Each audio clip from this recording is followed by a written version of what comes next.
that I'm recording this, and you'll now see something pop on your screen which says "Got it."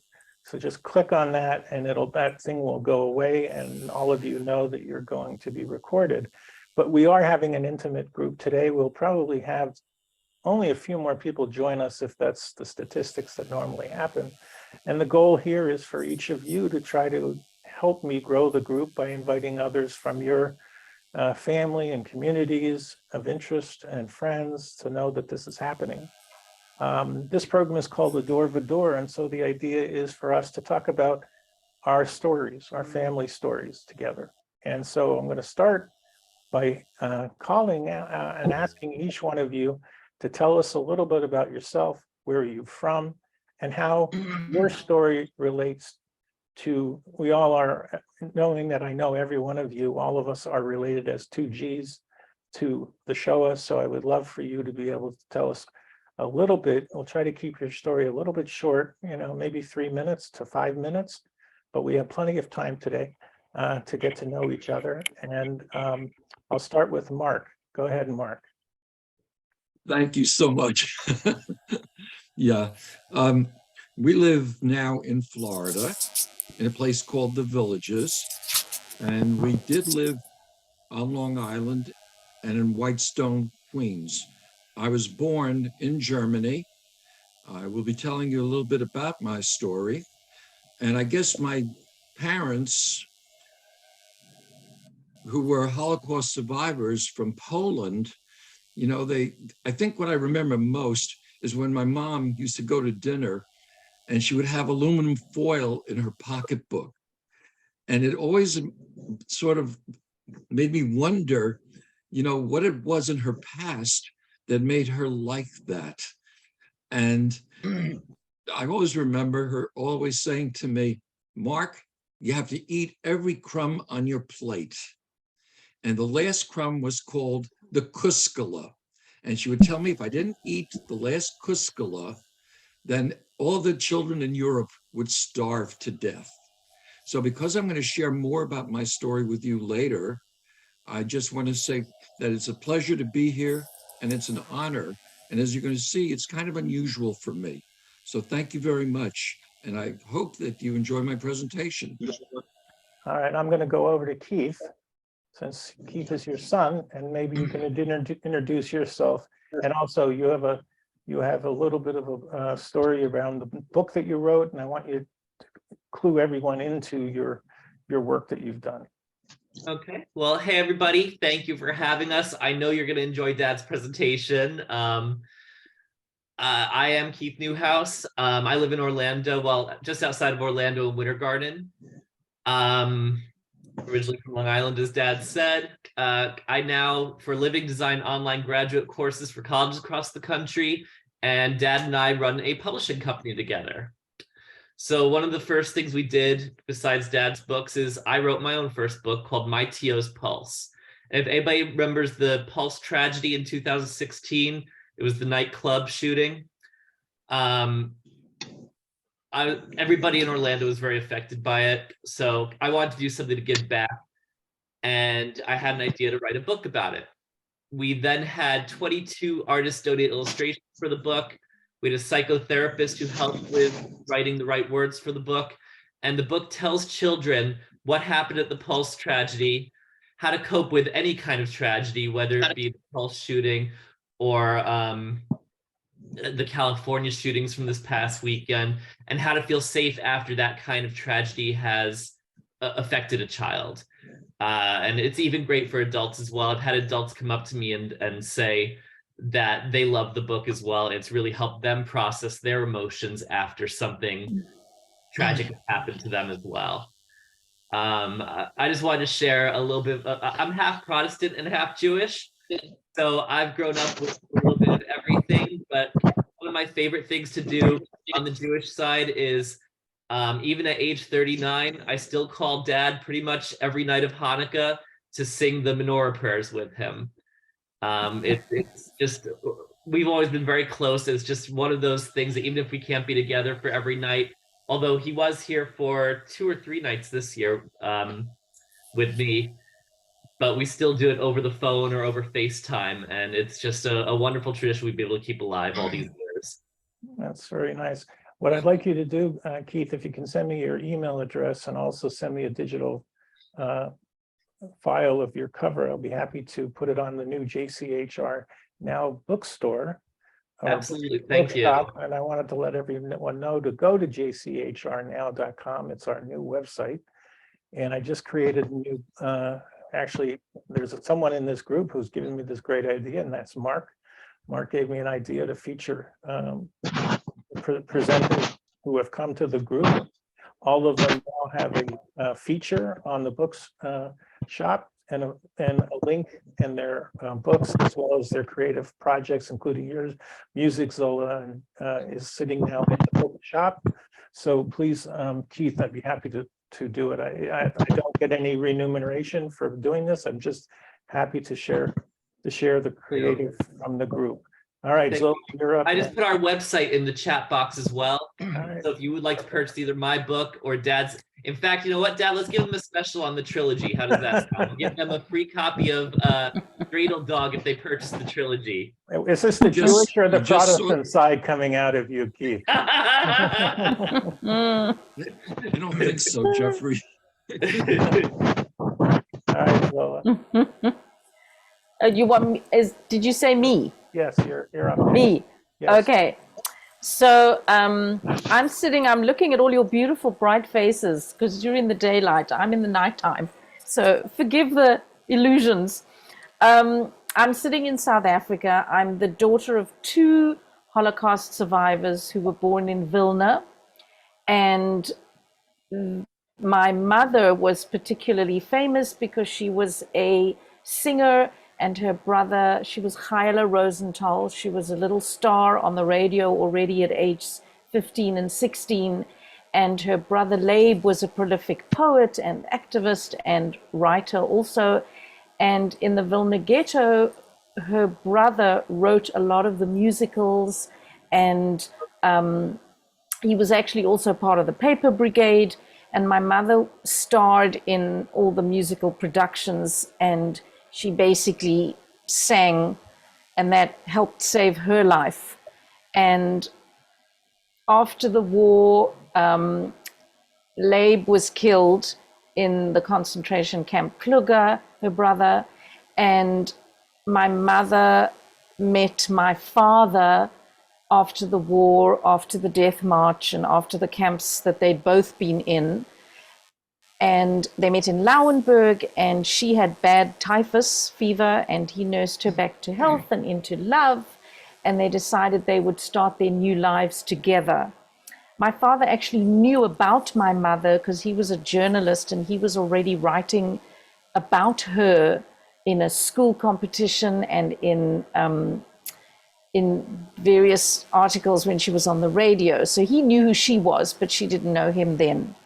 And after the war, my mother continued to perform in displaced person camps all around Europe. She joined the State Theatre, and my father got jobs as a journalist throughout the place. And in one of her performances, Molly Picon, the famous Yiddish actress from America, came across to the DP camps and saw her perform and said, "Oh my goodness, you're a little mini me. We need to get you to America. We need you out of Poland." And it was through Molly Picon, she organized papers and her impresario and got my mother out of Poland, got a visa for her to go to Paris, got a contract to perform in the Paris clubs. And my father went along as he got papers to go as a UNESCO. There was a conference at the same time, so they snuck out of Poland on false pretenses. And fast forward, my mother continued to perform while they were waiting for papers in Paris. And in the interim, papers to get to America. In the interim, there was a woman from South Africa with the South African Yiddish Theatre, Consolidated Theatres, who came to Paris to look for artists to come to South Africa to join the Yiddish Theatre on a special contract or visitor. And so my mother was taken to Cape Town, South Africa. And once she landed in It's a beautiful place. She sent telegrams back to my father and said, this is where I want to settle. It's beautiful. The Jewish community is so welcoming. It's the most beautiful place, the climate. And the rest is a different story for another day. So they got to South Africa, where my sister was born a year later, and then me. And my sister usually carried the torch. She was 8 years older than me. My mother didn't speak about her Holocaust experiences. My father did, because he was a journalist and wrote articles all the time in the newspaper every Yom HaShoah. They organized a support group for all the survivors in Cape Town. So there were always all my aunties and uncles that I didn't have, and my grannies and grandparents were all survivors who lived in Cape Town and who filled our home regularly. So I grew up with a lot of Yiddish, but it wasn't my thing. And my sister carried the torch and told the Holocaust stories and wrote a book and wrote a musical play. It's all on YouTube to watch free. Jeff will have links. And if anybody wants an EPUB of the book, my sister's book, I'm happy to send. And it is only after she passed away and my mom passed away at age 54. She had actually traveled all over the world. She continued to travel doing Yiddish theater, even on Broadway in the 60s and 70s. After they had all passed away, there was a gap, and I guess the legacy fell onto me, and I only in the last 10 years began to go forward and to perform in Yiddish some of the songs that my mother sang and uncle wrote, and wrote my own little Yiddish song only 2 years ago, just or before lockdown. Otherwise, I'm a singer-songwriter and performance coach and recording artist, but the Yiddish has only come in the last few years. And here we are. Okay, well, thank you. What's the weather there in Cape Town today? Oh, it's so beautiful. I can't tell you the temperature, I get confused. Oh, it's in But Celsius, right? it's dry. It's dry with a light breeze, and it's summer for Okay. 8 months of the year. All right. So Bonnie, you're up. Yeah. Okay. So as you can see, my sister has joined us also. My twin sister who's in Chicago, and we are originally from New York. First the Bronx and then Manhattan. Ask her And, hi. Raise your hands because you're the sister. Oh, Just wave your Just hand say at the hi. moment. Just wave your hand so we know who you are. There you go. Anyway, Okay. so our father was a survivor. Our mother was American, and he was born 1910 in the Galicia section of southeastern Poland, what is now the Ukraine, and about an hour south of Lvov, something like that. And just very briefly, he lost a wife and two children, young children, in 1942. And a lot of Jews had left their village to hide in the forest. They had heard there was going to be an action in their village, and meanwhile, while they were there, he went with some other people to find some food. And when they come back a couple hours later, nobody was there. They couldn't find anyone. He went back to his town, and they didn't find out for 2 weeks what had happened, that the Germans had found them and shot everybody. They took them, I guess, some ways away from there to some kind of pit or something, and they shot everyone, and his wife and children were killed. And after that, he ends up in the Sambor ghetto. And there's a rather well-known action that took place there in 1943, where many, many of the Jews there were imprisoned, including I think about his brother, 1,000 Jews. his family, his father, his brother, his sister. His mother was immediately taken to Belzec the minute they came to Sambor, so she never made it into the ghetto. And they were all imprisoned and were shot. And he got one brother out because my father had working papers, so he wasn't imprisoned. And he asked if he could get one person out or get a family member out, and they said, okay, one person. So my uncle was able to get out. My uncle was about 12 years younger than my father. And after that, they escaped to the forest. They and some other people dug a tunnel out of the ghetto and went to the forest, and they were just managing to get along there with hiding in people's barns and places. This was near where they had been from, so they knew the people they were hiding with at night, and then during the day they just managed to scrape out potatoes from the ground to eat and stuff like that. And at night they were able to go to, maybe not every night, but some nights they go and get something to eat and hide in people's barns and stuff like that. And then after about a year or so of that, they I think it was more some partisan.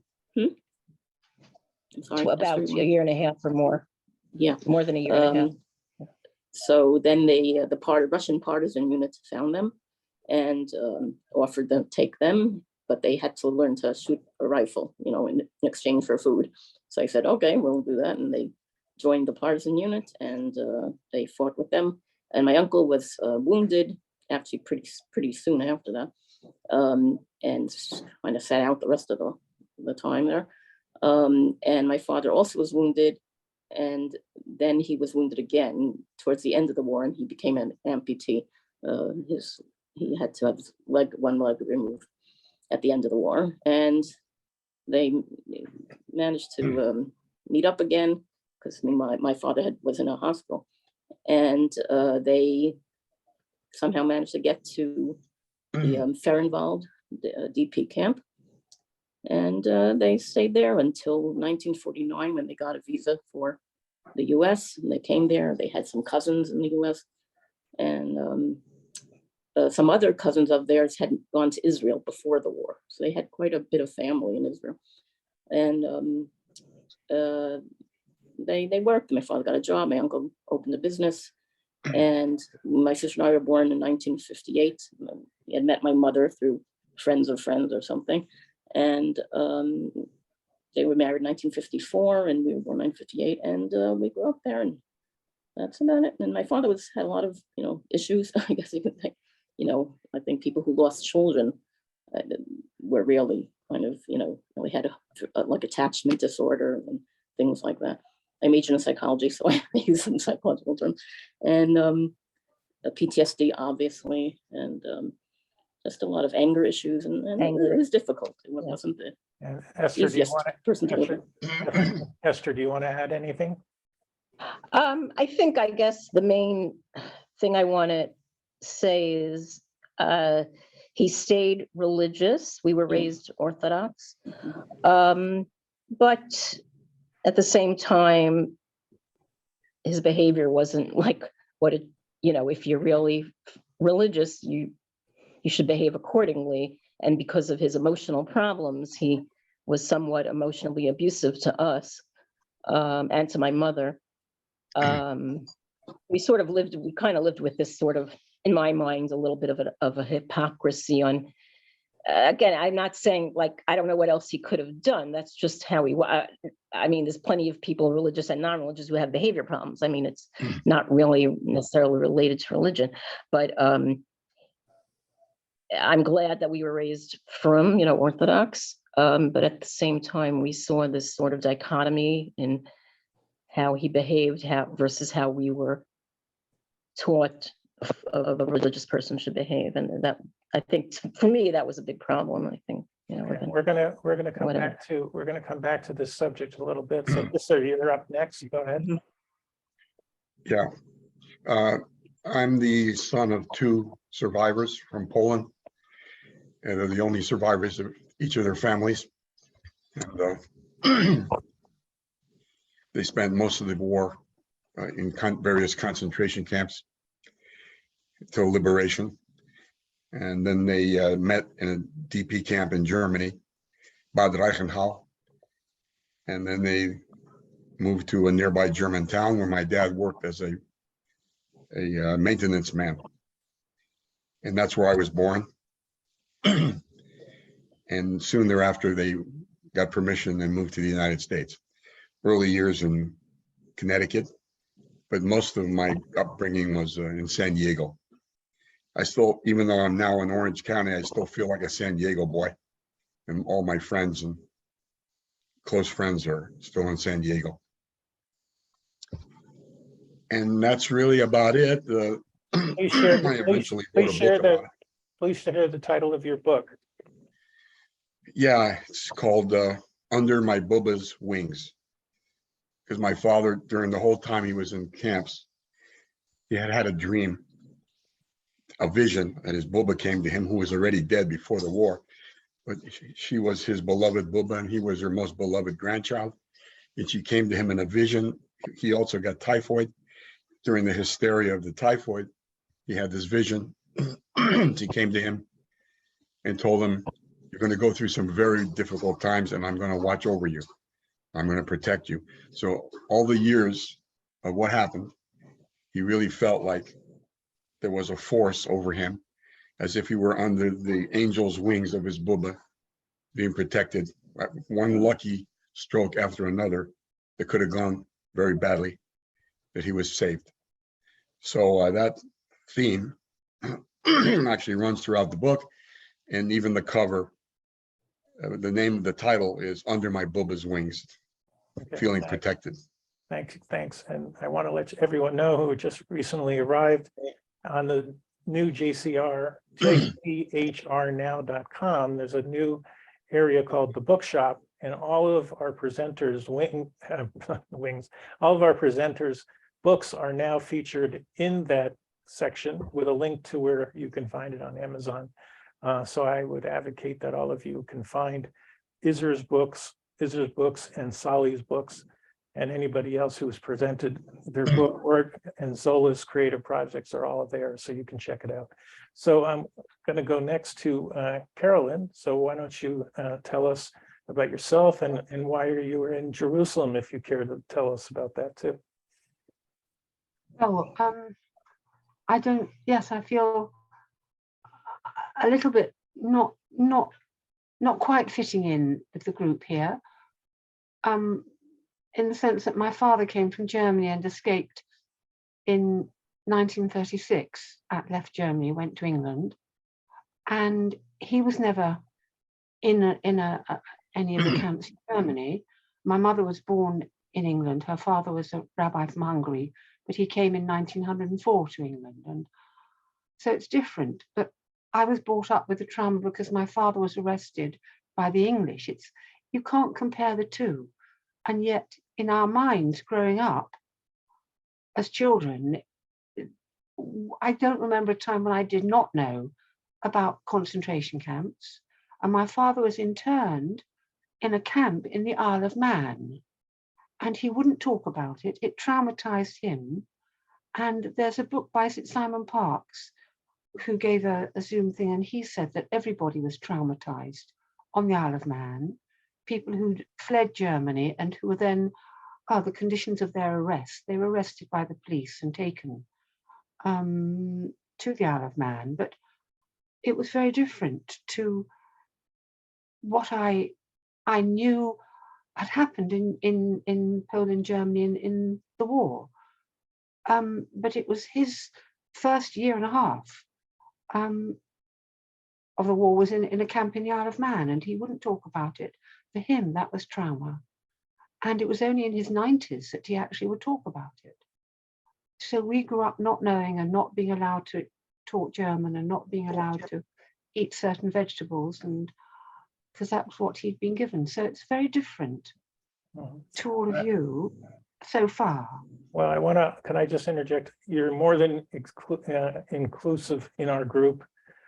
My father was not in a concentration camp. He escaped Nazi Germany at age 15 and got to Palestine. So we have many people in the group who were hidden, were not in concentration camps, or had escaped, but we all feel a connection because we are part of something bigger than ourselves. So I want you to feel totally comfortable speaking to this group and feeling that you're inclusive in this group. But maybe I can ask you why you're in Jerusalem at the moment. Well, first of all, thank you for saying that. And thank you, Zola, for, I don't know your other name, I just got Zola there, for nodding your head, and thank you. I'm in Jerusalem for a very simple reason that my husband, we were both from London, and he was brought up that they would all go and live in Israel. And when I married him, I had to come, he'd already gone to live in Israel, and we had to be there. So I had all my married life in Jerusalem. And that's a very simple reason. I have lots of aunts and uncles who they passed away, but they were in Palestine. And some of them fled in 33 the minute Hitler came, and they left Germany and came to Palestine. One came in the late 20s with her husband out of Zionistic feelings. And I have cousins from Hungary who fled from Hungary and on the Kasna train, and all kinds of stories, which everybody, I'm sure, here in this, and they came to Palestine. So I grew up surrounded by all of these individual traumas, if you like, from both sides of the family. So I have another question, a Jewish question. You're in Jerusalem. What do you, can you tell the group your opinion about what's going on in the government in Israel? Well, I'm not a political person, but I find it as appalling and horrifying and disturbing and distressing and depressing as could possibly be. And I find that the present government, to my mind, are a bunch of criminals, and they're all, can't really say they're mentally ill. Sadly, they're not. They're crystal clear in their own minds, which I think are warped and wrong. And I won't say evil, but this is being recorded. I find it horrific at the moment. And I'm not a protester, but 130,000 people protested Motzei Shabbos here. Oh, I'm of an Orthodox family, religious family from both sides. But my father brought us up that we should live as best we can our own lives. And I find it appalling at the moment in Israel. Well, I appreciate you sharing your thoughts. And so I'm going to go over to my buddy Saul, who, when he looks at the camera, will see that he has an SD hat for San Diego on. So give us a little bit about yourself, Saul, and the book that you wrote. Well, I was born in Germany after the war. It took a while for my mother to be able to conceive me. She had a lot of medical problems after surviving Bergen-Belsen. Somebody brought up typhus. She had typhus and she was critically ill, but she was saved by an English doctor that helped in the liberation of Bergen-Belsen and saved her life. And my dad was, they were both from Poland. The more interesting part of my life was that we came to the United States, and I was brought up in an Italian neighborhood because my father lost his job in the district garment industry where he was working, and in those days they really were taking advantage of greenhorns. You were referred to as a greenhorn, and he was able to gather up enough money to be able to buy a business, because in Poland his family was all in business. So he bought a candy store, which was the cheapest thing to buy, and paid off everybody as fast as he could. We lived in the back of the candy store. And the interesting part of my life was being brought up in the back of that candy store and the mafia. And, Izzy talks about the grandmother. My mother always thought of her grandmother was always with her and always was protecting her, and would always send whoever was necessary to make sure that she would be okay and continue on with life. And the consigliere of one of the Mafia 5 families took us under his wing and made sure that none of the gangsters ever really did any damage to us. They never collected any protection money from us. And as a Jewish kid in a totally Italian neighborhood, I was protected where nobody would have the audacity to ever come near or touch me, because they knew who I knew. And that's basically what I wrote about in my book. And it's basically your- about my mother, who really was, my heroine throughout my life, and always gave me the confidence and the humor and the ability to go on with life. And I found that a lot of my friends who were from other Holocaust survivor families, unfortunately, their parents were, somewhat depressed and never really got over what the tragical things that they had gone through. So I was one of the fortunate ones who had a mother who was able to nurture me and make me who I am. So, Solly, what was your book called? From Bergen-Belsen to Brooklyn. Okay, and you're a retired orthodontist, I'm a retired dentist. dentist, and your brother is? My brother is an attorney who is, if you Tell the understand- story of your brother. Tell a quick story of what's going on with your brother in New York. I don't know if you guys have followed.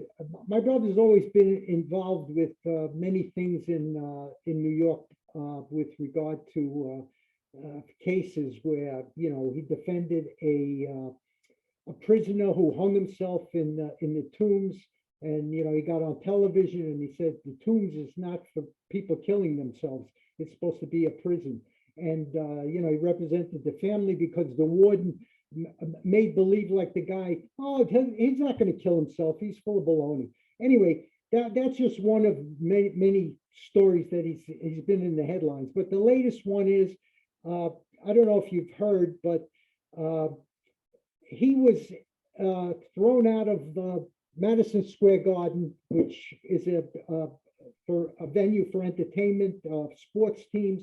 He was going to a hockey game. And somehow they had his facial recognition because he's involved with a lawsuit against Madison Square Garden. And as a result, they threw him out. Well, obviously he got in the paper, and he's, got a full photo in the New York Post and the whole story.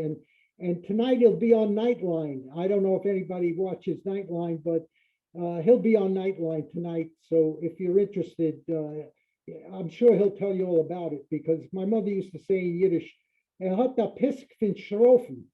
And if you don't understand what that means, he's got a mouth that's full of nails. So anyway, so that's my brother.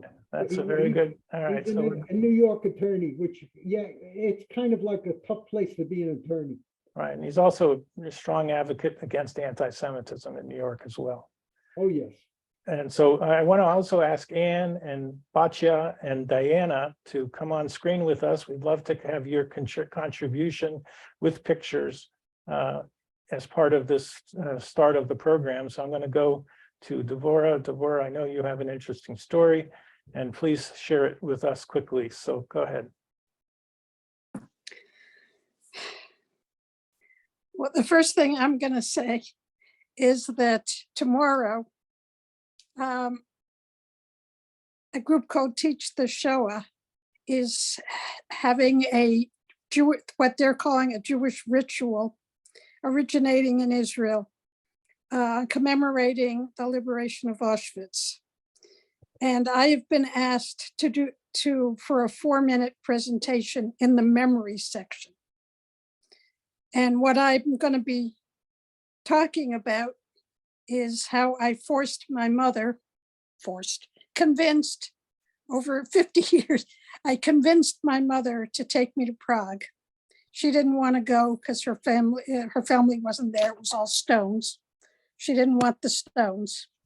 But I finally, when she was 78, she finally agreed.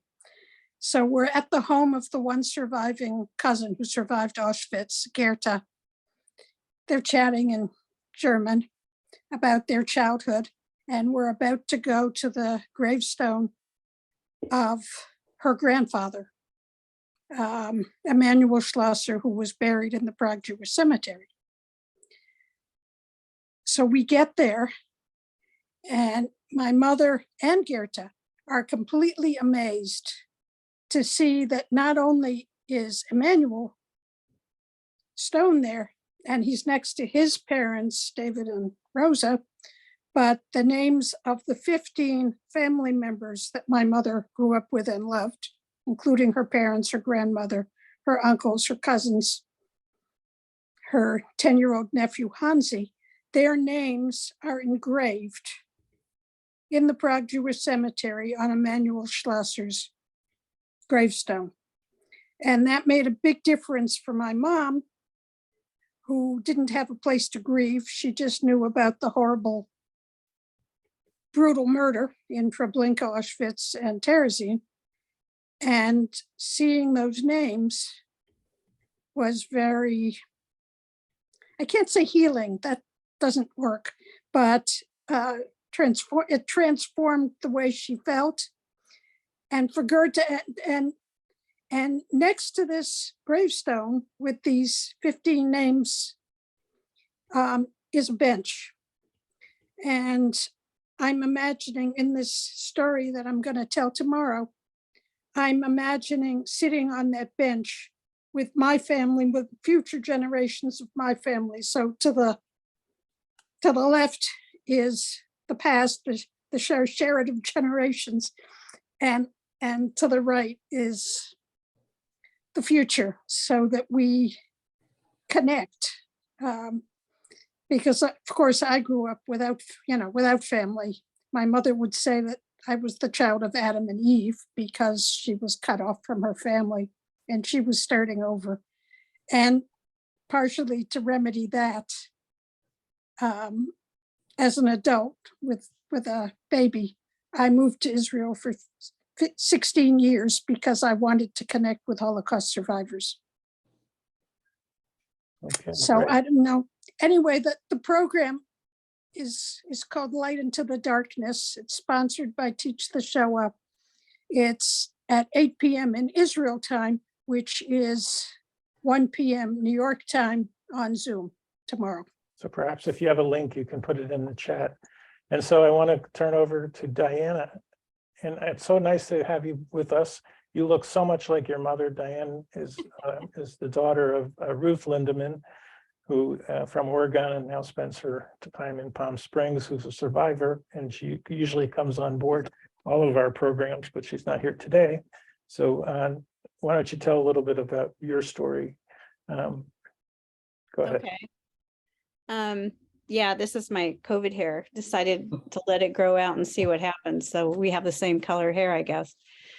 I'm second generation. I started a second generation group here about 10 years ago with one or two people that I.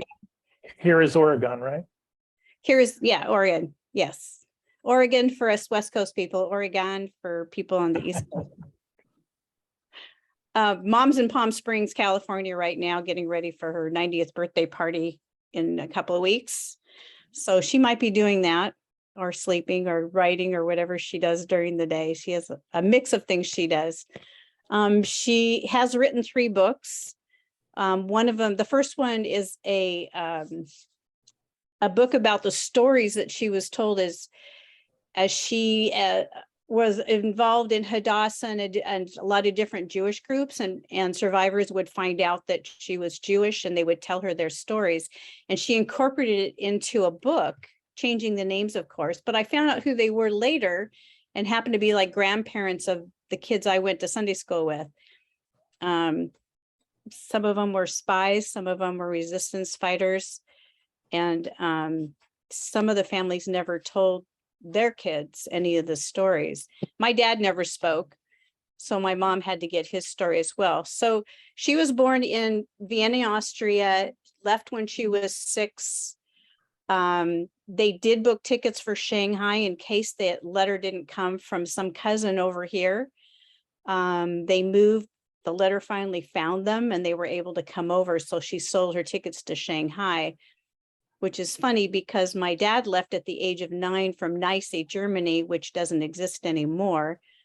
It was crossed the border to Poland for a while, so he had to stop telling Polak jokes. They probably would have met in Shanghai, but anyway, he was 9 when he left Germany. she was about 5 or 6. She came straight to America, lived in Washington, D.C. and different places until she made her way to the West Coast. And Dad stayed in Shanghai for about 10 years. My group that I started was more or less my therapy to get myself out of the house and to start talking to other kids. I knew there were a lot of second generation here, and we all were taught, don't volunteer, don't say who you are, don't, right? Just stay in the background. But it ended up, most of my life, I was picked for the chorus to sing Christmas songs. I was picked as the littlest angel to hold the star over Jesus. We have pictures of that as well. But the second generation group that started out with 1 or 2 people has now grown to a mix. So we changed the name to Next Generations Group because we have so many generations that were affected by the Holocaust, and we have resumed our starting to go back into person again, but we've continued our Zoom presentations once a month, and our end of the year, December, we try to get together somewhere and face to face. We encourage people to wear their masks to feel more comfortable. We've done outside activities.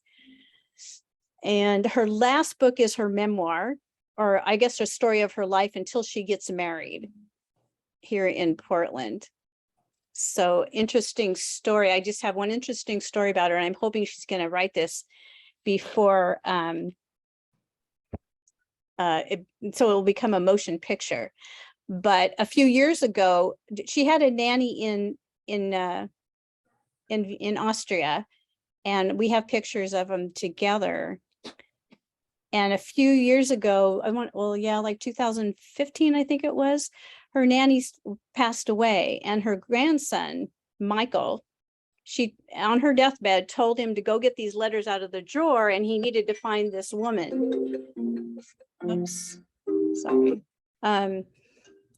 Which was my mom. So Michael, thank God for Facebook. That's how I've been finding other second generation, third generation people. Wrote to my mom. She was thinking this was a prank, and he's just trying to extort money from me. He's probably from Nigeria, things like that. So he sent her this picture that nobody else has of her and the nanny together, his grandmother. So long story short, we've gone to Vienna several times to meet with him and his family. I'd still like to have him do a DNA test. There's a backstory to that too, because my uncle would be my mom's, my mom's dad's brother dated the nanny for a while. So there was something, something going on. There's a mysterious story there, and I'm hoping that we can publish the letters and the love letters that they had too. Anyway, so we found her, we found the grandson, but it was too late to get reunited with the nanny, which my mom tried for several years. So when she went to her grandmother's house, which was a store nearby where the nanny lived, nobody would talk to her. Nobody would admit that they knew who she was, because they were afraid we were coming back to take the store back, which belonged to my grandmother. So it was an interesting story. That's in her third book. How many people? We chose survival. So Diana, how many people are in your group now? You didn't tell us that. Second generation, I have about 50 people. When we get together in person, there's about 10 to 20 people. We're telling stories of people who survived the Holocaust, and we're inviting people that, some of them aren't Jewish. We had a lady who was from Siberia, whose family got tossed into Auschwitz, and she came and talked to us. Well, actually, we did it on Zoom. So now my second generation people are becoming speakers at the local Holocaust Museum in Portland, but they use us as a test ground. We let them test on us and do their presentation, and then we help them critique it. And so that way they can move on to the museum and become speakers. And are you able to find 3Gs willing to come to the group? Yes, we've started a 3G group unofficially. We're hoping to join with the other 3G groups around the country. But we don't have dues. We're not a 501c. We're just a bunch of kids that get together, and that's what we do. We have a social group where we sometimes will meet up for a drink or for movies, or we've done Zoom get-togethers, happy hours on Zoom, just to chit chat and talk.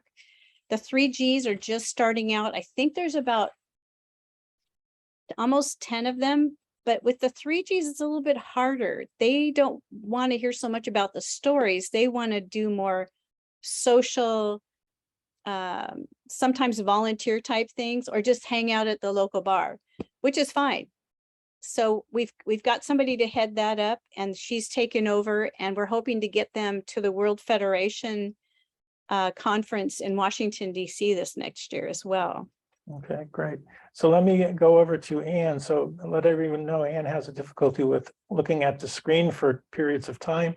We were looking at your knee most of this program. So why don't you unmute yourself? And then I also want to share that Anne, Izzy, and Sally also share a group here along with me. It's called the Second Generations of the Shoah group. And we have 125 second generation members here in San Diego.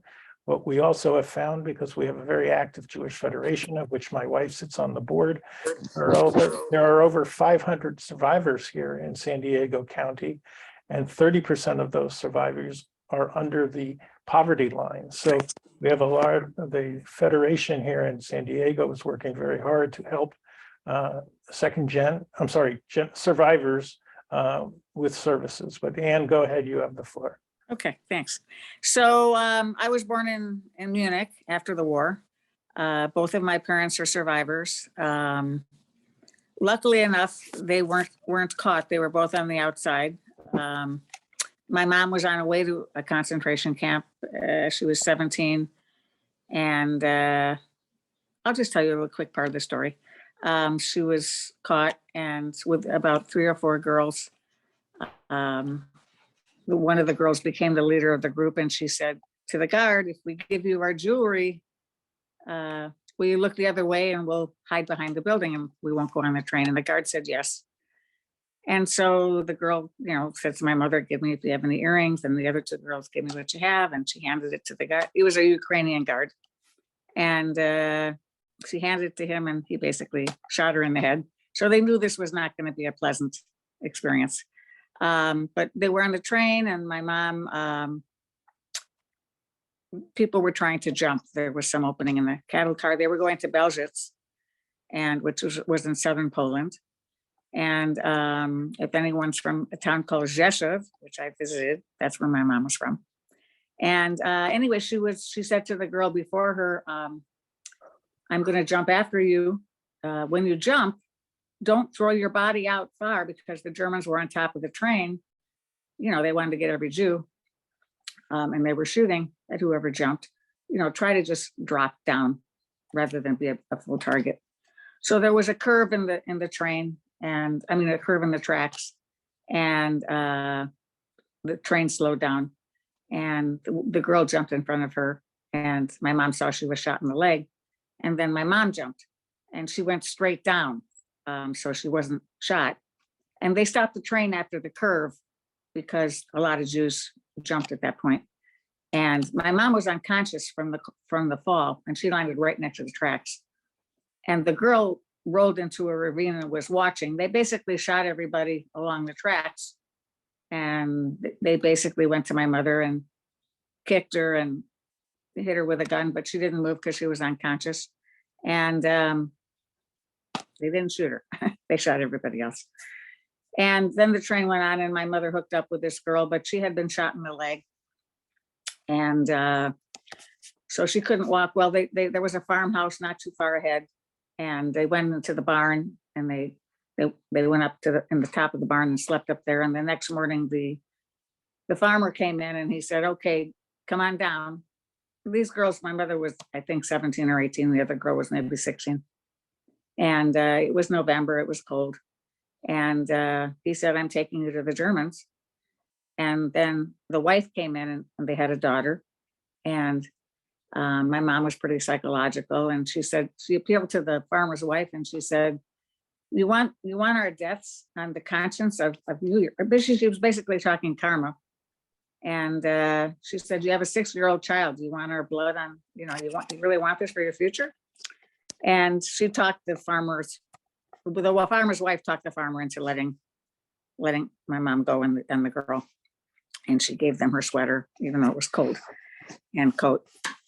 And that was just one story. There were many stories. My mom made her way back, and there are lots of stories to tell. They're miraculous. My mother eventually made her way to Warsaw, and she got a job working for a German company. And she had fake papers.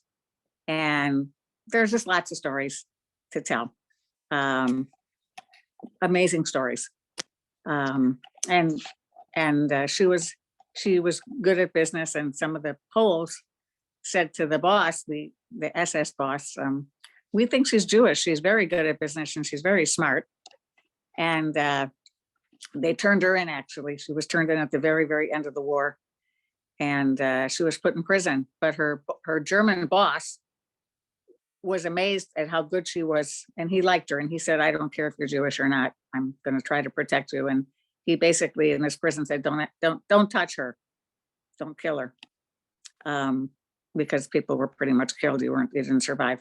There wasn't, and it's a long story, but she shared a cell with a woman who was basically a double agent for the Russians, but she was sleeping with the Germans.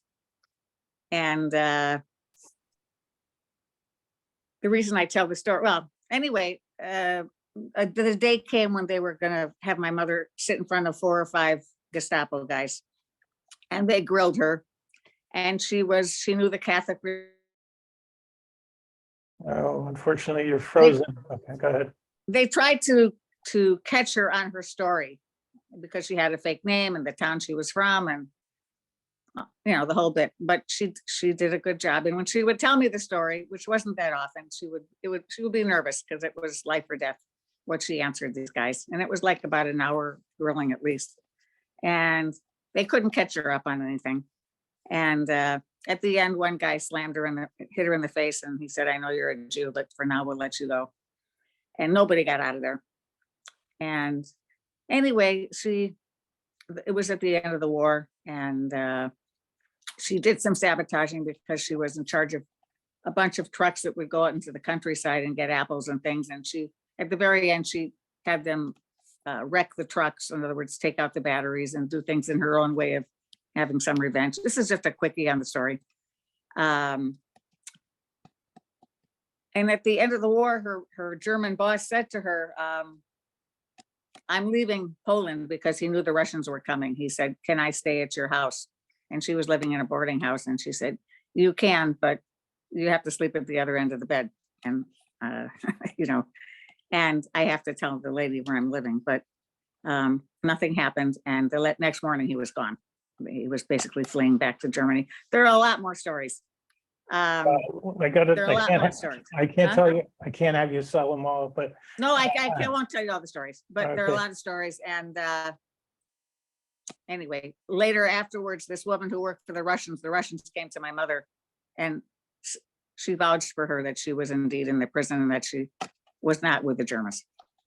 Terrific. So, All right, so we're going to do a little segue here. I'm going to remind Mark that he's going to be shortly up next, but I'm going to play a little bit of a trailer, which I think will all be interesting to you. It is touching upon Mark's story. So I'm going to share my screen and we'll do that. It's only 2 minutes, and then we're going to hear from Mark.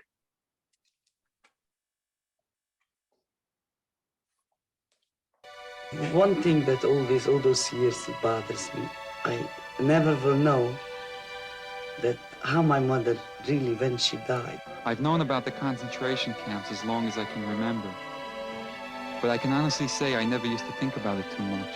At first you just hear it, it's just a story, and it's not real. But then one day you realize that, hey, this really happened, and it was really my mother. Do you remember your parents well? Yes, I love them. I love them both. They told us to take off the clothes, and nobody wanted to go into the showers because we knew the showers have gas. It's so horrible that I can't really imagine. As a matter of fact, I didn't even know that everybody's mother wasn't in a Holocaust. As we walked into the camp, immediately they took him to the gas chamber. When my children cried because they got hurt or because they didn't get what they wanted, I didn't hear or see my children. I saw the little boy. I don't want to feel guilty that I had put a load on you because of my experiences. Well, you did. You did. You put a load on me. It's obvious that it has something to do with who I am. I don't know to what extent it does. I think I owe all my children an apology. It's the guilt and your imagination, your fantasy about what might have happened and what might have happened to you, totally different Holocaust tragedy. What you're talking about is the Holocaust of the mind.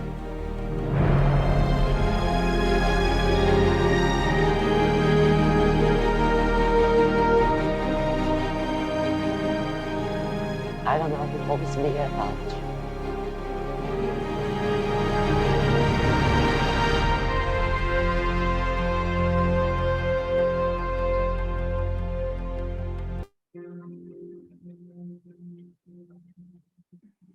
So I want to bring us to Mark's presentation, but I want to introduce Mark first officially.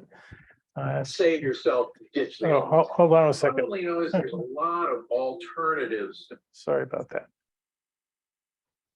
I know no matter how much I do this, I always will have a mistake here. So let me get over here. Okay, so Mark Newhouse has created a terrific series of books called The Devil's Bookkeeper. It's a trilogy. It's a story of love, suspense in the Lodz ghetto, where he lost most of his family. Mark has won the Grand Prize Fiction Series and the first prize Hemingway Wartime Series Awards in the Chancellor International Book Awards, the Golden Medal Historical Fiction, and a Book of the Year in Florida's Writers Association. And Mark is honored, and I think this is really a testament to Mark. Mark was honored to be named the New York State's Reading Association's Teacher of the Year.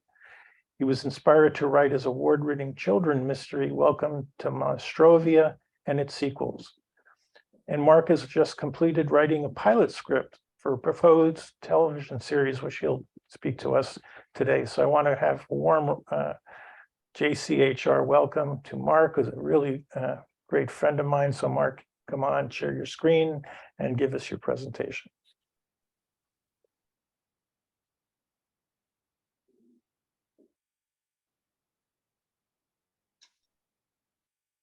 Be right there.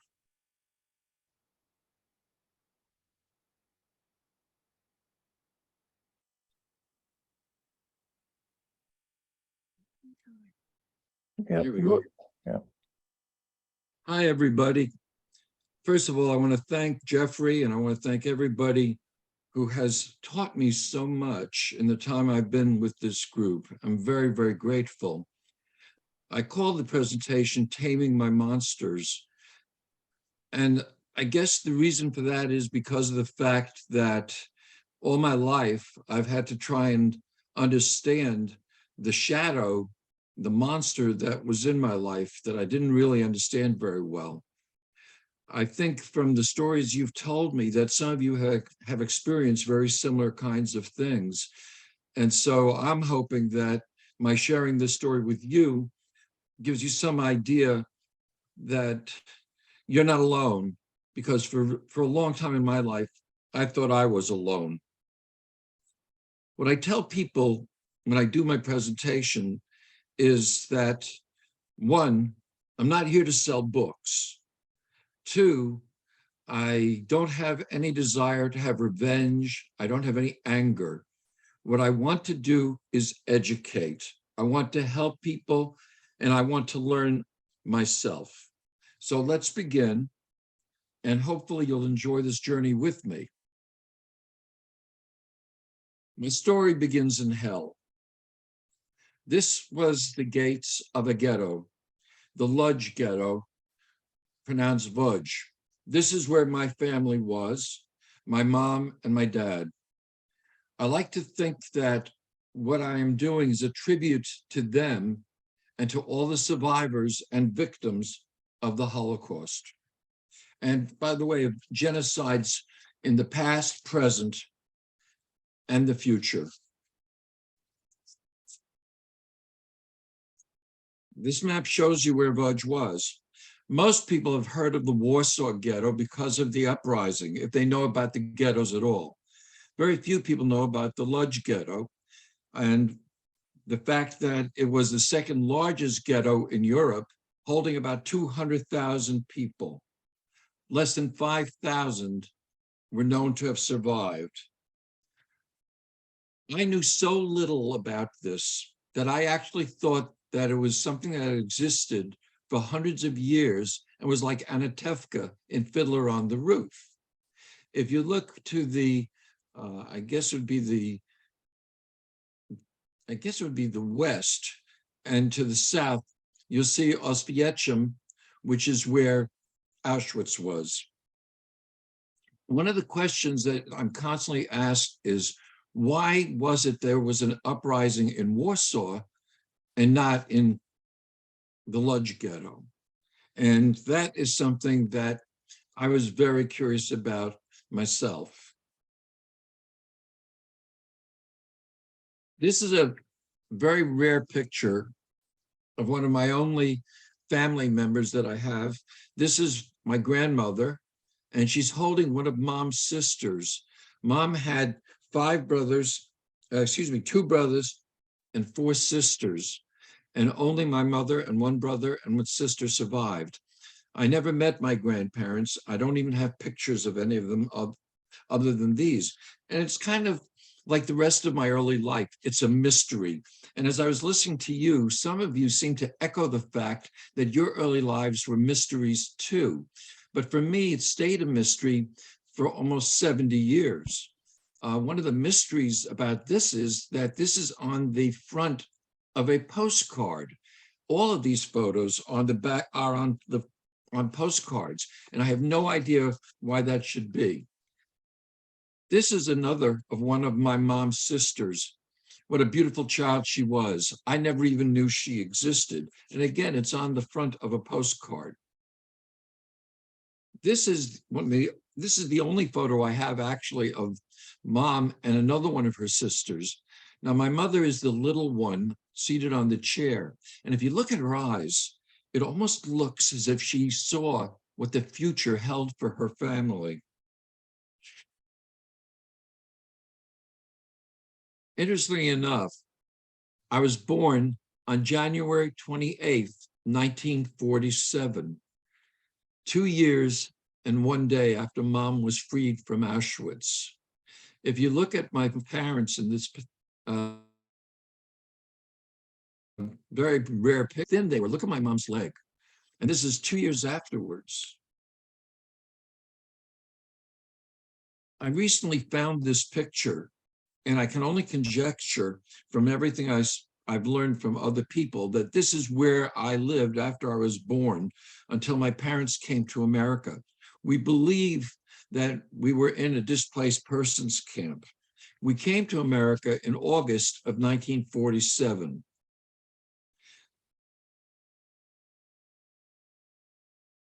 As I listen to your stories, I really envy the ones who know about their parents' past, because I knew very little.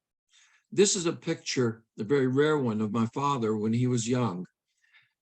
He was kind of a mystery man to me. I never really understood him.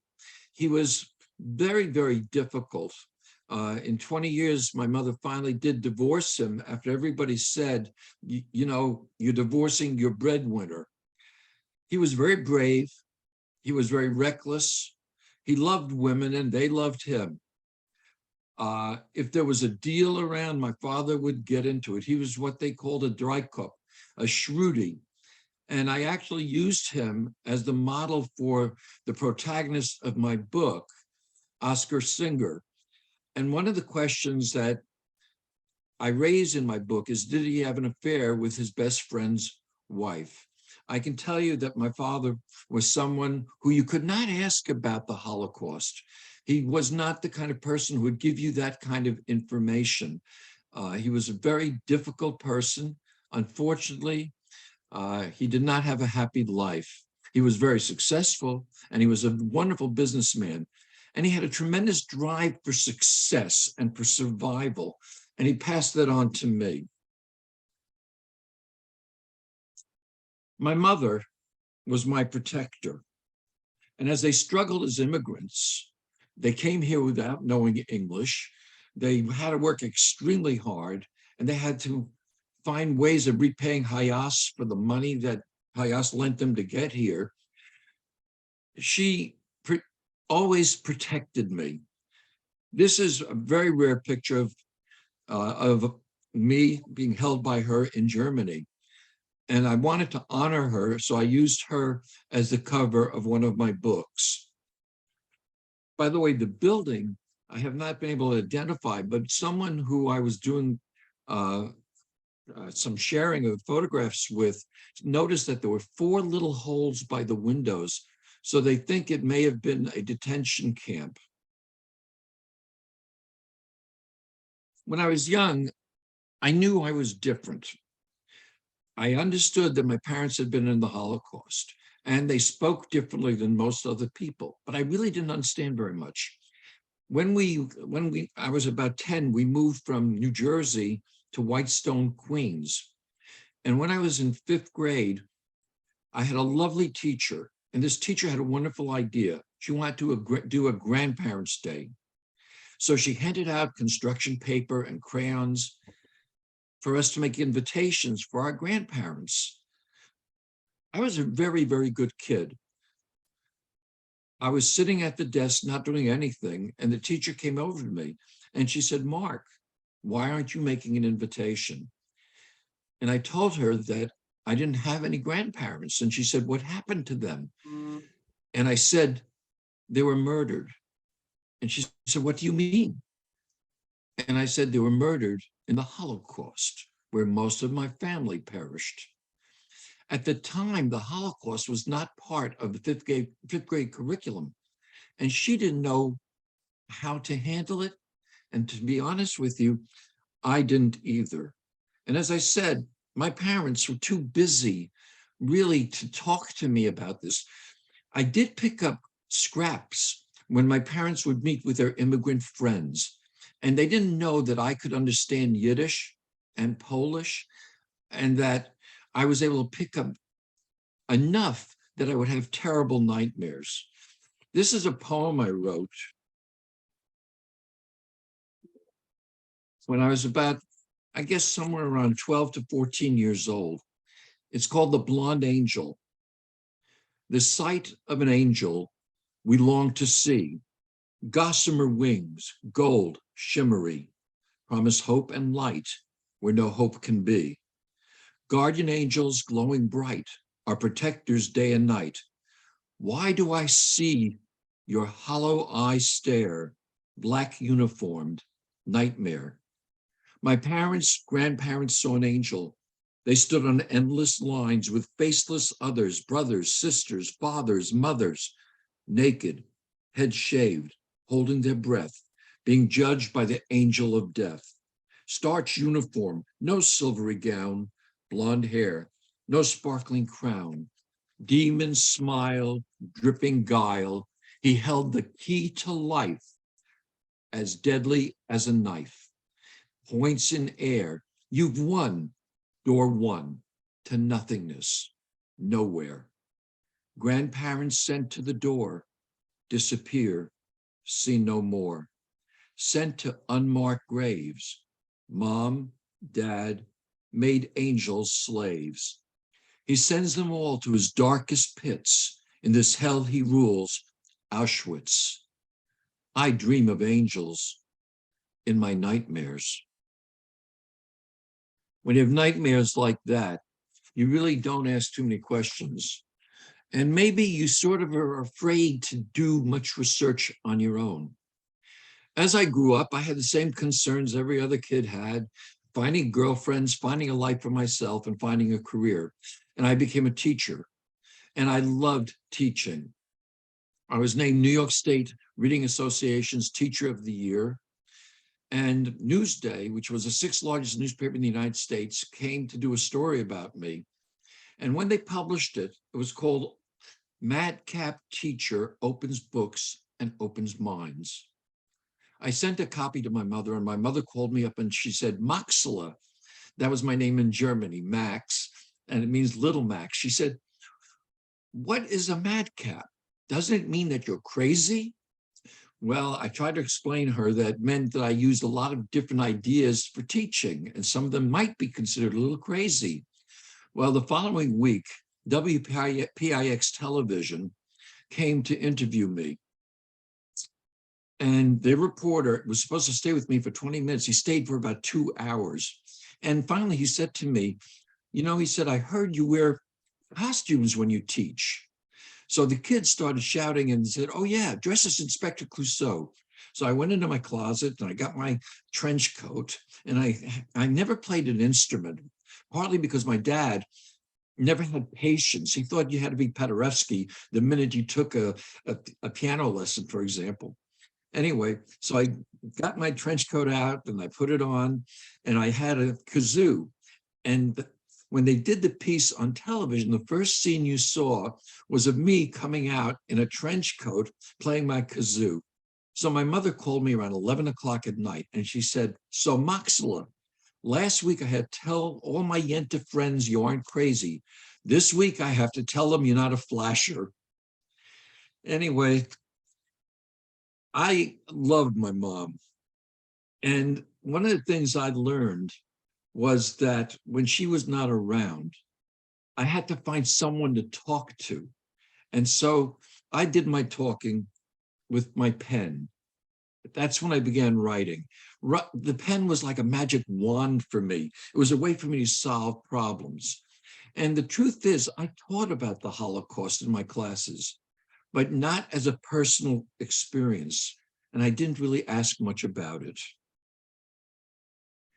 I spent those years creating fantasies, monsters, children's books. I was influenced by love of Perry Mason and Sherlock Holmes and Edgar Allan Poe. Never in my wildest dreams did I realize that the monsters that were a shadow in my life could not be done away with. They were always going to be with me.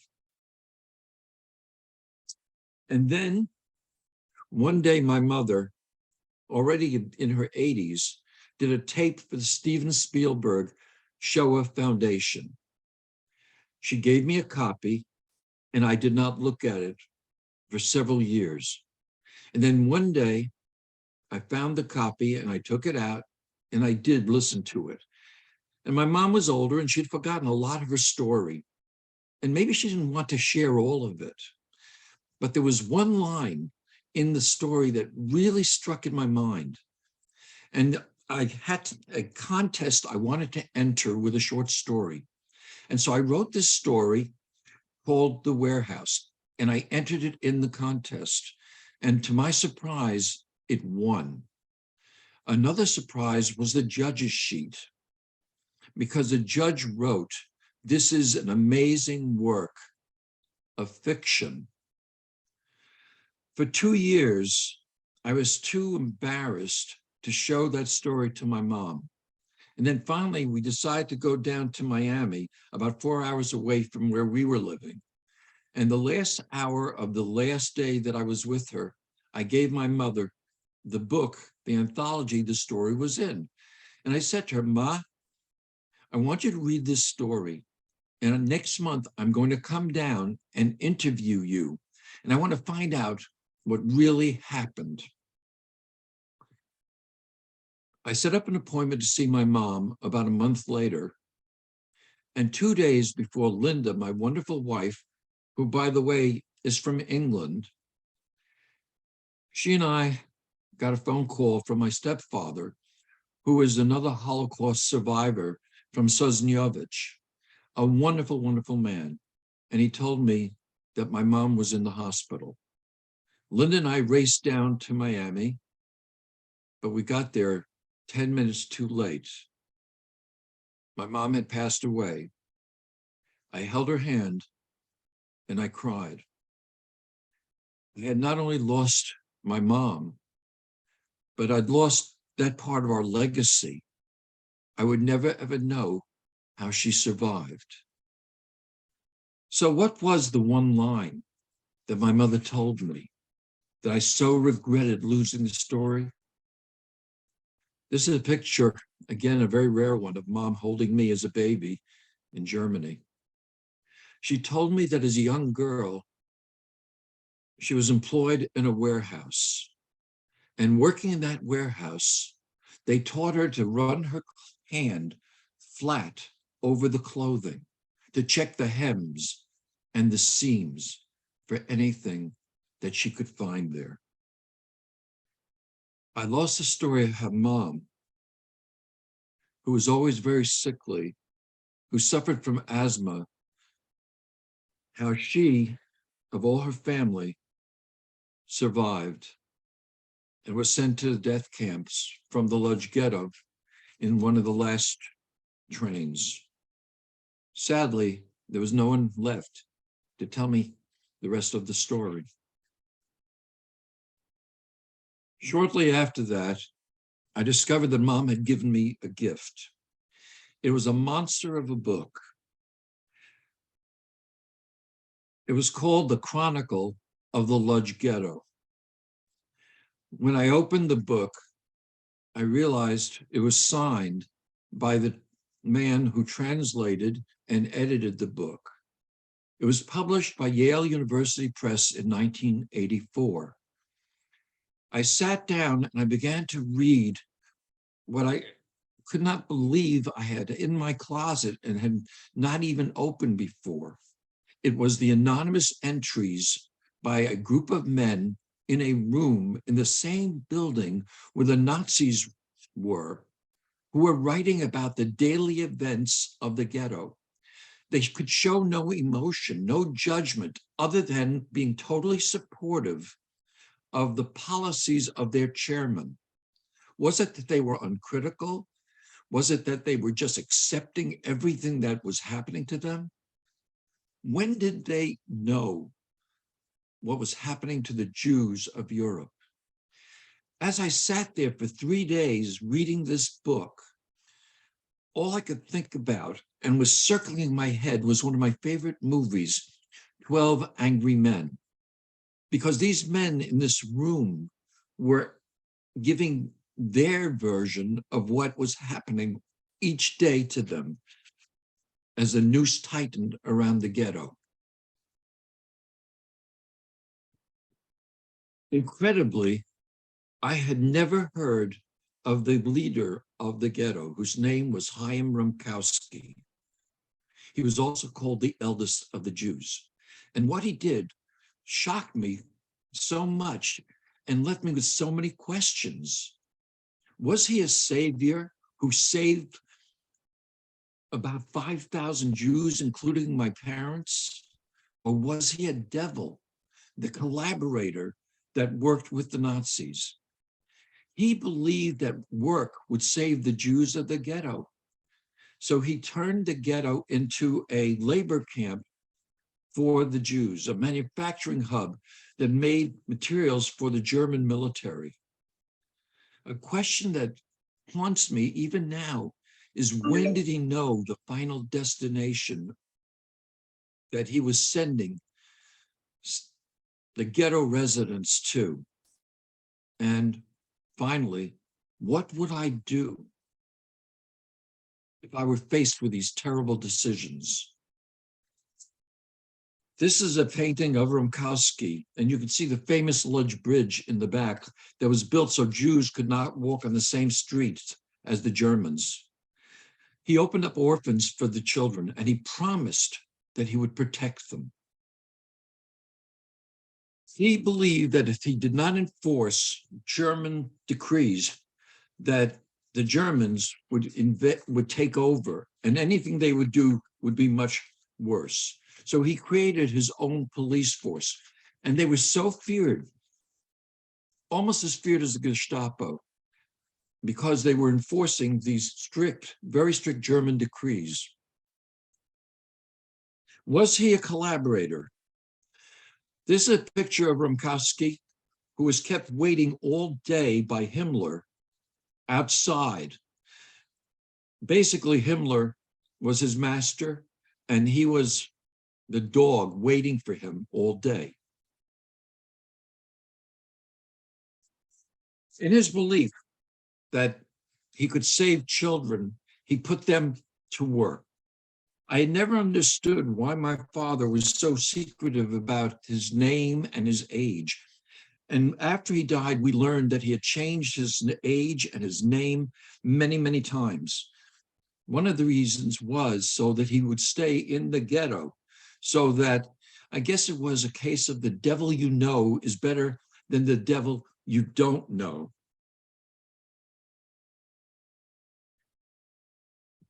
Rumkowski's police ruthlessly enforced the decrees of the Germans. But would it keep the Germans from becoming more intrusive? Would Rumkowski succeed? I knew that if I wanted to write about this, that I would be returning to the hell that I had sort of put in the shadows behind me. But life is a full circle.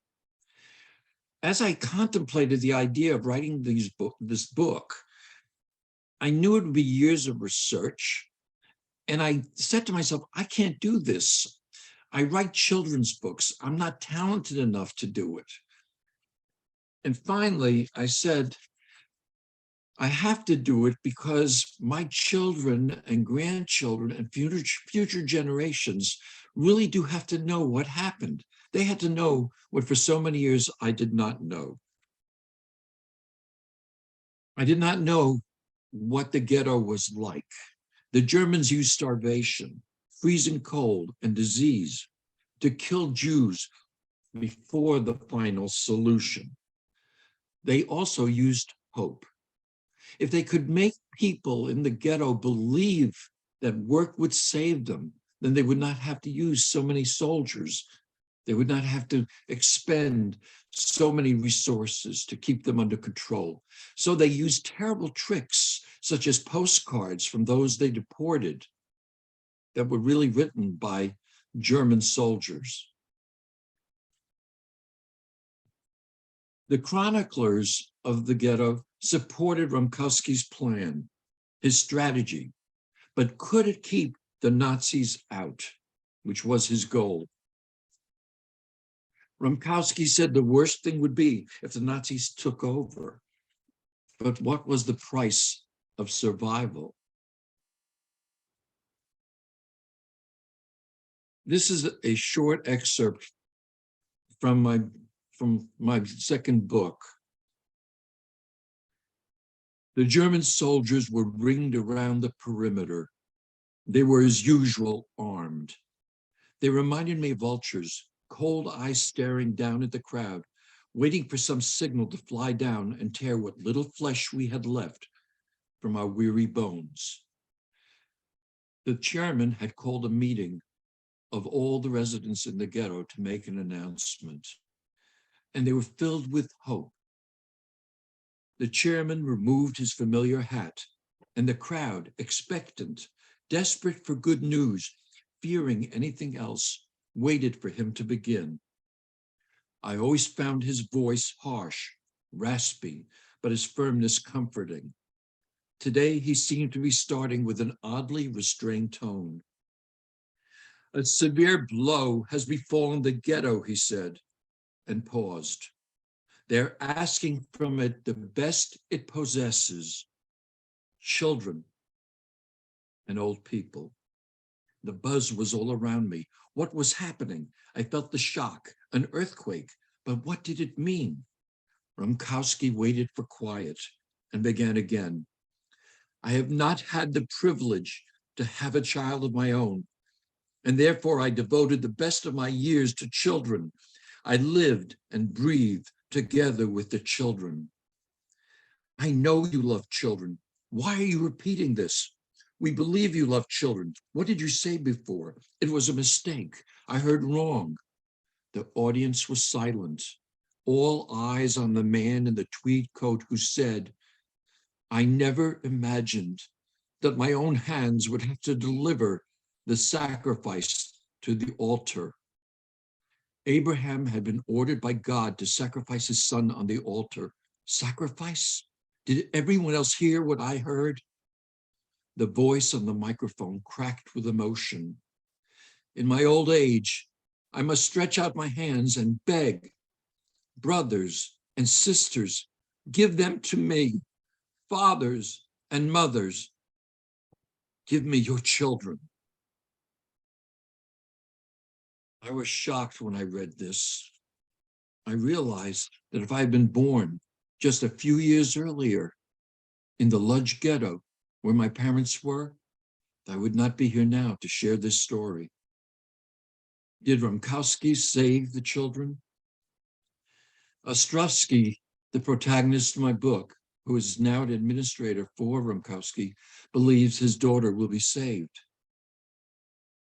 He is terrified of what Miriam, his young wife, will do when she learns of Rumkowski's speech. By the way, this is an honest reporting of what Rumkowski said. And it was said on September 4th, 1942. Rumkowski's smooth-running machine did not last very long, unfortunately. My parents were among the few thousand who miraculously survived. I don't know how. Nobody knows exactly when Rumkowski and the chroniclers, the Jews themselves, knew about the final destination.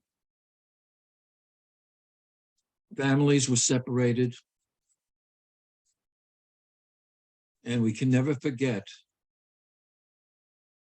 that people who were different, people who are considered undesirable, 6 million others were also killed.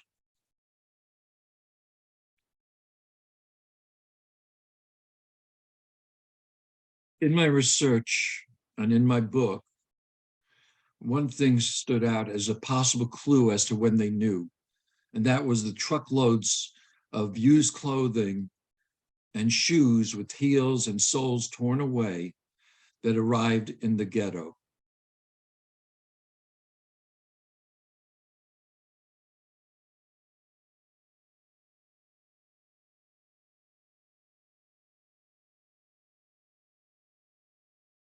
After writing my books, shocked by the events, well, actually, what actually happened was I sat down on my computer finally after I made up my mind I was going to do this, at least for my family.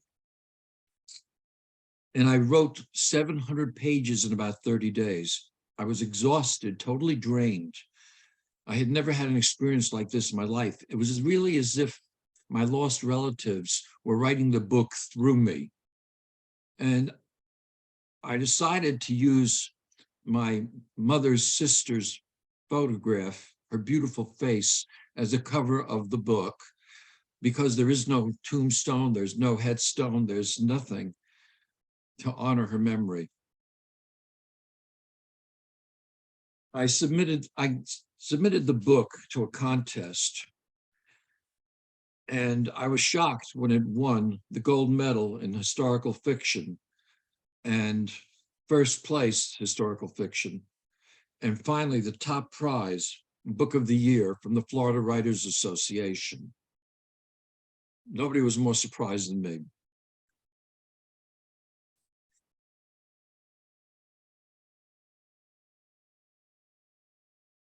We honored Mom's memory, as I said, on book 2, which went on to win other medals. And then I ran into a problem. people who read my book wanted to know what happened next. And so after about 6 months of being able to get away from the ghetto, I had to return.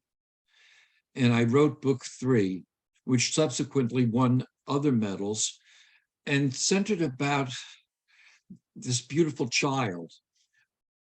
And I decided to use my mother's aunt, who I never had the privilege of meeting, as the cover of my book. I just really could not understand, I still can't, how anybody could hate a child, any child. Book 3 won a first place award in the Eric Hoffer International Book Awards. It also won first place in the Top Shelf Book Awards and a silver medal in the Florida Authors and Publishers Association. Finally, I decided to enter the books, still not believing that they were as good as people were saying, in an international competition. And that was really a shock, because it won the first prize gold medal in the Hemingway Wartime Series Award, and it also won the grand prize fiction series in the Chanticleer International Book Awards. And as I said, nobody was more surprised than I was that a book about the Holocaust could be a winner against so many mysteries and suspenseful books that were pure fiction. Shortly after that, I was asked if I was able to write a book that could be used in schools. And so I wrote a book called My Family Secret, The Holocaust. And in this book, a boy learns that his whole family was killed during the Holocaust. And in a sense, it's almost what happened to my son, who was here before, because he really did not know the story. And it's based on what happened when a grandfather recovers a building in Poland after many, many years, and then finds squatters living into the building. And like all my books, it is not a book that centers on hate. It centers on love and on understanding. And it also won awards. It won a top prize in the Florida Writers Association and in the Florida Authors and Publishers Association. I think the best thing that we can do to get revenge on the Nazis is our children, our future generations. And my son, who was here before, is one of the kindest and most wonderful people you could ever meet. The only book he ever wrote was to help children and adults deal with the tragedy of the Pulse Massacre and other acts of violence that are happening so much today. It was the only book he ever wrote, the first book he ever wrote. And I was shocked that I had to wait almost 50 years to win awards, and he won one on his very first book. He also was able to get artists from Orlando to illustrate the book, which was a tremendous accomplishment. And all the money from his book is donated to the Pulse Foundation.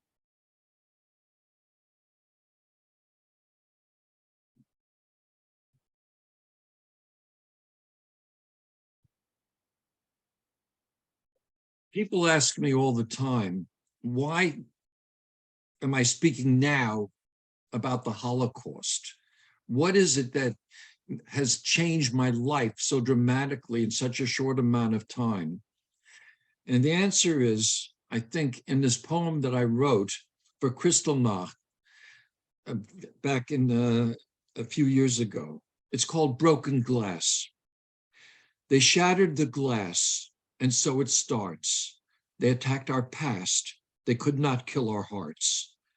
They lit up night with cries of hate, but could not extinguish the light of our faith. They tried to crush us under their heels, but we survived because of God's will. 1,000 synagogues they ruthlessly burned as mobs rampaged with hatred learned, setting fire to our shops, beating those they might meet, a night of murder in the hate-darkened streets, a night heralding a longer night of fear, our cries falling on the world's deaf ears. The death camps opened their poisonous hands, and the hate flowed freely in many lands. November 9th, 1938, an explosion of unchecked hate. The Kristallnacht that heralded the long December, a night of rage we must remember. 6 million more stars soared into the sky, and so the flame of our faith would not die.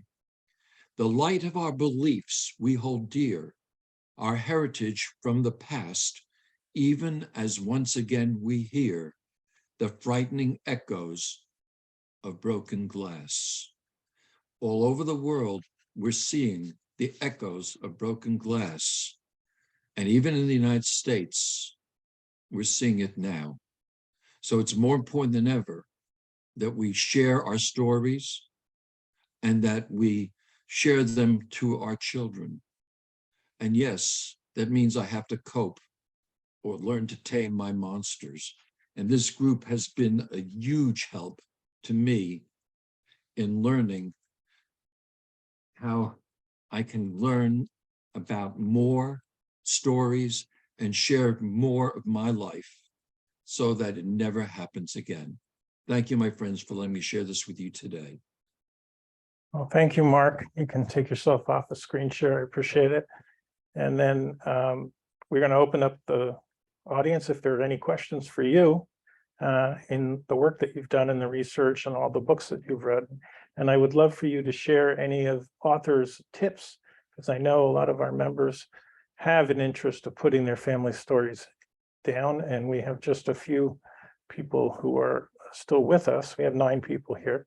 So is there any help that you've learned about creating stories and getting them published? Actually, yes.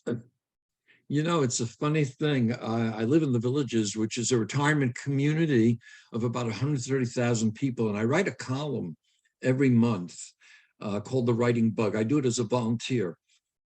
And many, many people ask me, is there a simple way to get back into the past and organize it? And so I came up with an idea, which I've used with people in their 80s. And what I suggest is go to your photographs. Pick out some photographs that mean a lot to you. And to take those photographs and either make photocopies of them or use a piece of tape and tape them on blank sheets of paper. Put them in order. Okay. And then underneath each photograph, write a caption, maybe 1 sentence or 2 sentences, telling what that photograph is about. Now, as you look at the photographs and they're in order, you will see maybe there are some gaps that you don't have photographs for. Take another piece of paper and write 1 or 2 sentences about what that photograph would be about. Then, when you have time, go back to those photographs and ask yourself which of those pictures and captions most captures your passion that you want to share. And sit down and write 1 paragraph or 2 paragraphs. Now, some people can no longer write or don't want to write on a computer. Well, you can dictate it to Word or to your telephone, because your telephone has that ability. You don't have to write a lot. One of the best books I ever read was a very short book, Tuesdays with Maury, by Mitch Albom. It's a very short book, but it makes people laugh, it makes people cry. But the most important thing you can do, and I so regret, this is why I do this, because I have such guilt that I lost my family's story. And there's no one left who can tell me exactly what happened. I mean, I can piece parts together. But your story is so important to share. And that's why I'm so honored that I've been included in this group and that I'm learning so much from your stories. Every one of your stories touches my heart. I must tell you one other thing, that my books have won a number of awards now, and they're now audiobooks as well. And more important to me, believe it or not, is the reviews that I'm getting for the books. Because they're independently published, one of the hardest things is to get the reviews. And this week, we're at 495 reviews on Amazon, which is really kind of amazing. But more than the number is when you read the reviews, because they tell me that something I've done in my life is touching people's hearts and souls and minds. And that, to me, is the most important way we can share our knowledge of the Holocaust, because your stories today they just triggered my mind and they touched my heart and soul.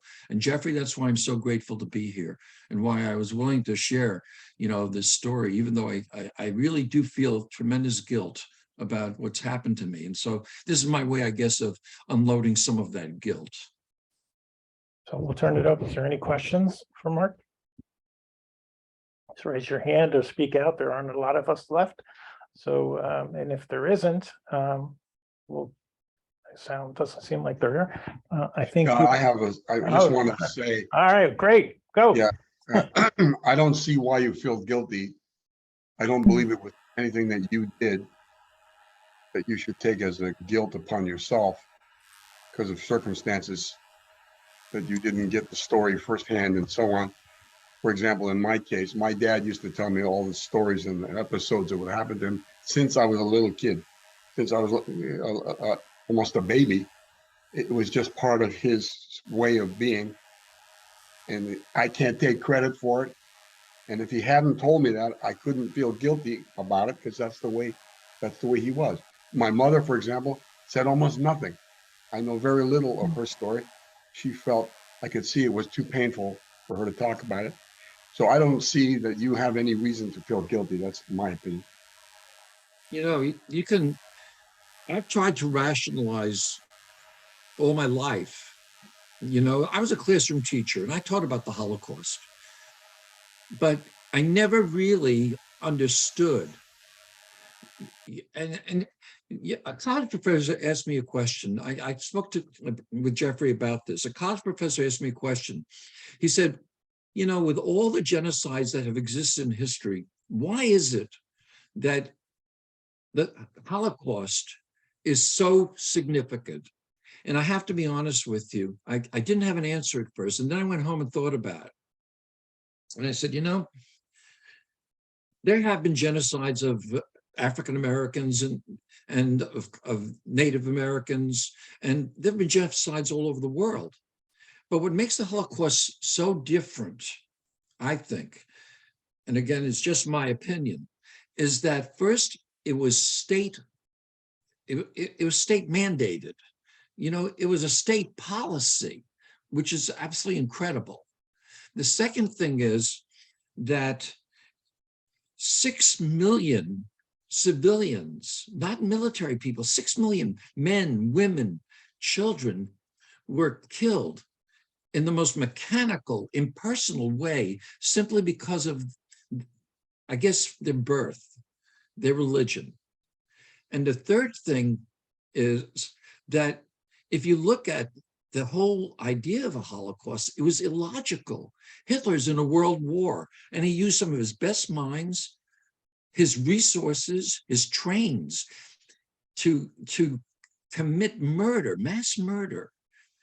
And that's totally illogical. And in my book, the protagonist is an engineer, and he finds it illogical. And in a sense, I do too. I created him almost like a mock-up of how I feel about it, okay? And the last thing that most people don't realize is never in history before or after have so many millions of people been killed in such a compressed period of time. If you think about it, it was about 6 years. So when you say to me, okay, I shouldn't feel any guilt, the truth of the matter is, until I was 70, I never really recognized how significant that was in my life. And I'll tell you one more thing, and I don't share this with anybody, but I will share it with you. I was the only person in my school for most of my life that was born in Germany, and two Holocaust survivors. And I'll tell you the truth, I wore that kind of as a badge, but I didn't understand what that badge was. It's a funny thing because when I was a teenager, you know, I had no problem telling girls, for example, my past. Hey, I'm a Holocaust survivor. I'm different, and they would be very interested in that. It was almost like an opening line. Zola's laughing, but yes, it was almost like an opening line. So the guilt there is that I really should have done more. I really should have known more. And as a teacher, and when my mother was interviewed by a total stranger, a graduate student, that should have been me. And I'm not going to excuse, I'm not going to excuse what I did. I was traumatized, absolutely. But you know what? I don't want to be excused from what I feel, because it makes me do things now to share and learn more. Devorah, you wanted to ask a question? Just unmute yourself, please. I more wanted to express my appreciation. Mark, I've been very moved, not only by you, but also by your son, and the fact that you are really taking your trauma, you're sharing it with us, you're sharing it with the world, and you're doing something to help the rest of us. So I just wanted to say thank you. Thank you very much. I appreciate that. And you're just helping me tremendously. I'm learning so much. And Zola, did you say you had your hand up? So I can totally relate to the badge that you wore, Mark. As a child, I also was, we were in a public school which was mixed religions. And I was also, my sister was 8 years older, so I had a different schooling to her. And I was definitely also the only child of survivors. And I, from a little age, knew my parents were special. They were different, but there was a specialness that made them amazing. So, of course, we didn't understand as children what it was and the pain and the suffering, although we did, subconsciously. But there was definitely this air that I'm special because my parents were special. So, yes, I totally get the whole badge thing. The other thing I think about the guilt thing, so first of all, I think so many of us through listening to 2G stories, I think we've all heard how different parents treated their experience and how they were going to share it with their children, and that many did not share the stories because they did not want you to know the suffering. They didn't want to burden you, so it was their choice. It's not a guilt thing that you need to carry. Because of their circumstances, they chose whether to protect you or to protect themselves from seeing you hurt, whatever there's a whole series of explanations and concepts about it. And I'm thinking when you talk about, that should have been you as opposed to, the Shoah Foundation interviewer, it couldn't be you because your mother couldn't tell you those stories. And I think, can you change the rhetoric in your head, thinking of it's not guilt that's making you do this and research and tell the story. I think for me, I've learned over time, because I've only started to tell the story again through creating website, doing workshops now, telling the stories. I think it's the connection that you're keeping alive to your family. I think it's could it be coming from keeping your lineage, keeping your legacy, spreading the legacy, that it's not through guilt, that it's through sharing the story of your family, and in that way you're keeping the connection going from the past down to the future through the generations and through the rest of the world. You're honoring everybody who was lost.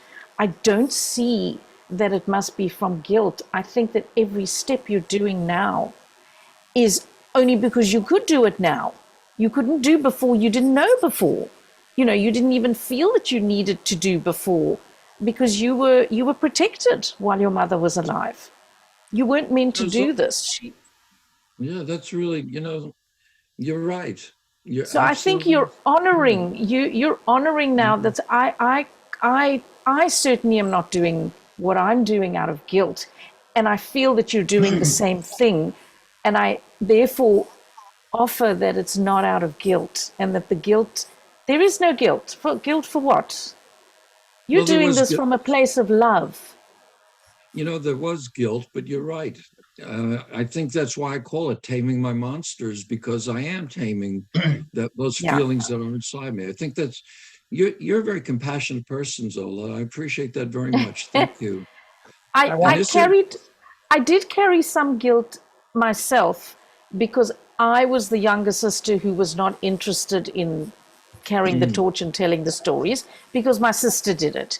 She went to Vilna and she filmed and was making a documentary of the whole history and the life story, begged me to come with, and I didn't want to go with. And so there was a little bit of guilt of that. But when I look back, she did all those things. I was the caregiver and the love giver and the shmushy, mushy, mushy with the parents. And now I'm telling the story. Now I'm carrying the torch. Now I'm sharing and researching and for the next generations, and to keep my connection and to honor those who couldn't speak. You know what? Maybe I hope guilt's not that the right can do that for you. Maybe guilt's not the right word. Maybe it's anymore. Humbled. Maybe it's being humbled by how much other people know that I did not know. Yes. You know, But look how much you know now.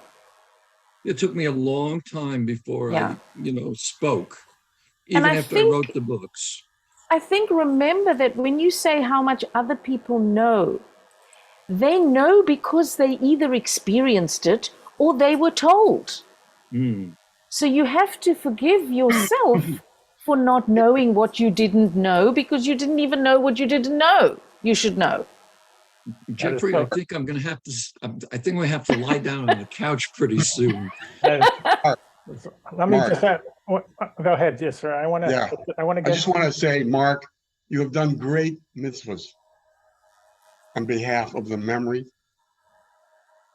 to remember and honor the people in our past and what they went through. I want to introduce, I want to get. That means a I have lot to nothing me, but so thank you. accolades to say for you. Okay, You so I want to shouldn't have any negative feelings about it. I want to get Sammy into this because Sammy's a survivor. He's a huge supporter of our program. He's in New York. So Sammy, welcome. Say hello to everyone. And I wonder if you can add anything to the comments. And you have a different perspective, obviously, as being a survivor. You have to unmute yourself, please. I'm very honored to be a part of this group. I listened to many stories. Mark, you did a marvelous job in telling us, okay, what you wanted to tell us. But I want to tell you something. I went through, like all of us, through many ups and downs. The one thing that was missing in my life, okay, is that from my father's side, from 42 people, only 2 survived. My uncle was only a refugee. He was never, was not a survivor. And I was subjected to medical experiments. My life was saved by a German woman, but that's not that important. But the one thing that was missing in my life is having, okay, how shall I say, a family. I never knew anybody except my parents. I did not know anybody. And I started to speak only in 2008. And I started to speak for a very simple reason, because I gave my first presentation to 6th graders I did not know much about it, did not know that I can tell a story. I felt I don't have a real story because I was too young. I was a year and a half, so obviously I have no memory of that period of time. My parents tried to shield me. They did not want me to, go to have the burden of knowing what happened really. Okay, so I could have a normal childhood. And the thing that really I miss all my life is having an extended family. And for me, feeling the way that I am talking about it today to schools, various organizations and everything else is I'm honoring not only my parents, the victims of the Holocaust, but I also feel that I recognize also the survivors, okay, and especially the people that today are talking and making this alive. And I also found out something very interesting, that right now we have the fourth generation of young people, okay, that are starting to talk and to tell the story. And I am telling to the kids, you don't have to have somebody that went through the Holocaust. There's so much information, okay? Pick up, okay, somebody's story. Doesn't have to be yours, somebody else's story. And personalize it. What does it mean to you to talk about it? Because for me, what's important is not the trauma. Everybody reacted in a different way. Is to understand, it's beyond comprehension. How is it possible that ordinary people from Germany, from Europe, from other countries, found it not only acceptable, they found it required to annihilate one group of people, of the Jewish people. And what I do when I talk, I concentrate on the history, how it happened, and going through 5 different stages that people did not react in time, and that each step led to escalate, to go further until it finally reached a point of no return. So I have to leave, but I want to tell all of you, thank you for allowing me to say the few words. And Mark, thank you for doing a marvelous job, okay, doing your presentation. Thank you all. God bless you all. And I'm going to let Sammy have the last word. So thank you all for coming. We're also doing another session at 6 p.m. Pacific time tonight. I know Zola, you'll be sleeping, but if anybody else wants to join us again, we have always something different we learn from these presentations. Mark will be coming back and doing his presentation again this evening because we're hoping to reach a bunch of people who are not available during the day. So we'll see you later, hopefully. And also I want to let each of you know to go visit the jchr.com website for everything Jewish every day. So take care, everyone. Love you guys, and we'll see you again. Thank you so much. Bye-bye.